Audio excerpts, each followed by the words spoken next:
There were once a man and woman who had long in vain wished to be blessed with a child. And finally the time had come when the woman believed that their wish would soon be granted them. This couple had a little window at the back of their house from which a splendid garden could be seen, which was full of the most beautiful flowers and herbs. It was, however, surrounded by a high wall, and no one dared enter into the garden because it belonged to an enchantress who had great power, and was feared by all. One day the woman was standing by the window, looking down into the garden when she saw a bed which was planted with the most beautiful Rapunzel flowers she had ever seen. They looked so fresh and tasty that she longed for some of the herb, and pined for them so much that she began to look truly miserable. Her husband became concerned and asked, "What ails you, dear wife? Why do you look so unhappy?" "Oh, my dear husband," she replied, "it is that Rapunzel in the garden behind our house. How I long for it so! For some reason, I feel that if I do not have some of it I shall die." With love and pity for his dear wife, the man thought, "Though it is dangerous, I would sooner provide my wife with what she craves than let her wither away in sorrow." At twilight, he clambered down over the wall into the enchantress' garden, hastily clutched a handful of the Rapunzel, and took it straight away to his wife. She at once made herself a salad of it, and ate it with much satisfaction. It was so delectable to her that the next day she longed for it 3 times more than she had before. The man knew that if he were to have any rest, he must once more descend into the garden.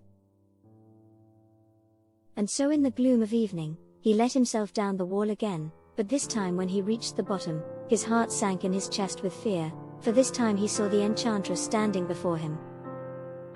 She scowled at the intruder and said, "How dare you trespass into my garden and steal my Rapunzel like a thief? You shall pay for your insolence." "Please," he begged, "please have mercy on me, I've only done it out of necessity.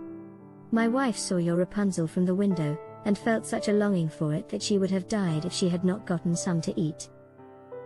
The enchantress, upon hearing the man's pleas, softened her tone and said to him, "If the case be as you say, I will allow you to take away with you as much Rapunzel as you will. However, I make one condition.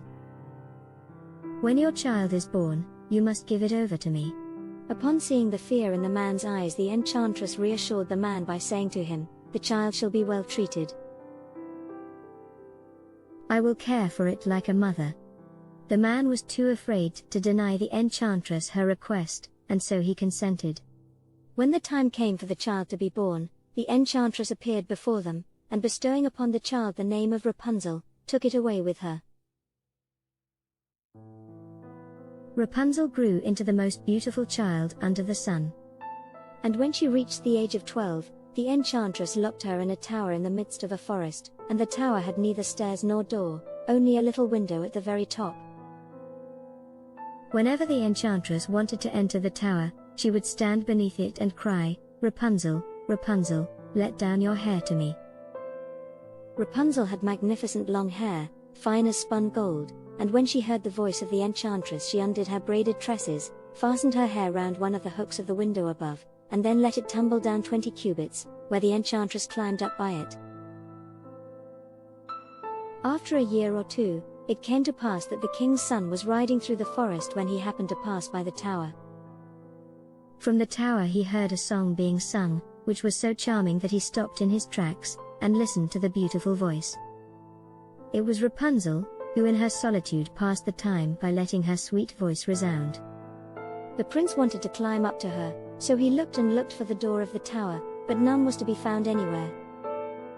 After a while, with no way to enter the tower, he left and rode back to his home, but the singing had so deeply touched his heart that every day he returned to the forest near the tower, and listened to it. One day whilst he was thus listening to the lovely singing, he saw that an enchantress went to the tower, and he heard as she cried up to the tower, "Rapunzel, Rapunzel, let down your hair to me," and saw how Rapunzel let down the braids of her hair, and the enchantress climbed up to her. "If that is the ladder by which one mounts, I too will try my fortune," said he, and the next day when it began to grow dark, he went to the tower and cried in his best imitation of the enchantress' voice, "Rapunzel, Rapunzel, let down your hair to me." Immediately the hair fell down and the prince climbed up. At first Rapunzel was terribly frightened when the young man appeared before her, for she had never seen a man like him before. But the prince spoke to her so kindly that her fear soon left her. He told her that his heart had been so stirred that it had let him have no rest, and that he knew he had to see her. Rapunzel was moved by his sweet words, and when the young handsome prince asked her if she would have him for her husband, she thought, "He will surely love me more than old Mother Gothel," and she said yes, and laid her hand in his. She said, "I will willingly go away with you, but I'm afraid I have no way of getting down. Bring with you a skein of silk every time that you visit, and with them I will weave a ladder, and when it is ready I will descend, and we shall away together on your horse." They agreed that until that time he should come to her every evening, for old Mother Gothel came to her by day. The enchantress gave no hint that she knew anything of this, until one day when Rapunzel said to her without thinking, "Tell me, Mother Gothel, how it is that you take so long when the prince makes it up here so easily?" "Oh, you wicked child," cried the enchantress. "What did you just say? I have you here separated from all the world, and yet you still manage to deceive me." In her anger she snatched Rapunzel's beautiful tresses of golden hair, wrapping them twice round her left hand, and seizing a pair of scissors with her right. Snip snap! She cut off Rapunzel's lovely locks of golden braided hair, which fell severed upon the cold stone floor.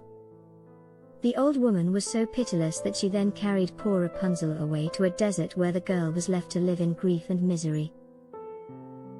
On the same day that she cast out Rapunzel, the enchantress fastened the braids of hair which she had cut off onto the hook of the window, and when the prince came and cried, "Rapunzel, Rapunzel, let down your hair to me," she let the hair down. The prince climbed up as before, but instead of finding his young wife, he found the old enchantress, who gazed at him with wickedness and venom in her eyes. "Aha!" she cried mockingly, "you would fetch your dearest, but the beautiful bird sits no longer singing in the nest, for the cat has caught it, and will catch you too and scratch out your eyes. Rapunzel is lost to you, you will never see her again."